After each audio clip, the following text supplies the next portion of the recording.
Bangla talkies প্রোডাকশনের অধীনে আসছে নতুন গল্প রাজেশ্বরী রানী ভবানী। অনেকদিন পরে স্টার জলসায় আসছে ঐতিহাসিক নারী চরিত্রের গল্প।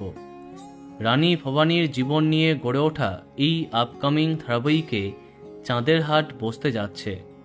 ধারাবাহিকের কাস্টিং নিয়ে একাধিক ভিডিও তোমাদের দিয়েছি, যার জন্য দর্শক আরও এক্সাইটেড হয়ে পড়েছে।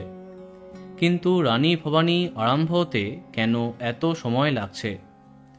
জানা যাচ্ছে সন্ধ্যের প্রাইম টাইমে আসতে চায় এই ধারাবাহিকটি, কিন্তু কেউ জায়গা ছাড়তে রাজি হচ্ছে না।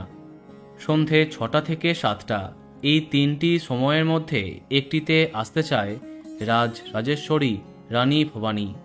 কিন্তু এবার প্রশ্ন, রানী ভবানীর আগমনে কে বিদায় নিচ্ছে? জানা যাচ্ছে এখনও কোনো ধারাবাহিক জায়গা ছাড়তে রাজি হয়নি। তবে টেলিপাড়ায় চর্চা এই ধারাবাহিকের আগমনে বিদায় নিতে যাচ্ছে তেঁতুল পাতা। অন্যদিকে অনেকে আবার গীতা LLB শেষ হবার কথা জানিয়েছে। TRP কমে যাবার কারণে গীতাও শেষ হতে পারে, তবে এর সম্ভাবনা একটু কম। টেলিপাড়ার চর্চা অনুযায়ী শেষ হচ্ছে তেঁতুল পাতা, আর তার জায়গায় দখল করবে রানী ভবানী। দেখা যাক শেষ অবধি চ্যানেল কি সিদ্ধান্ত নেয়।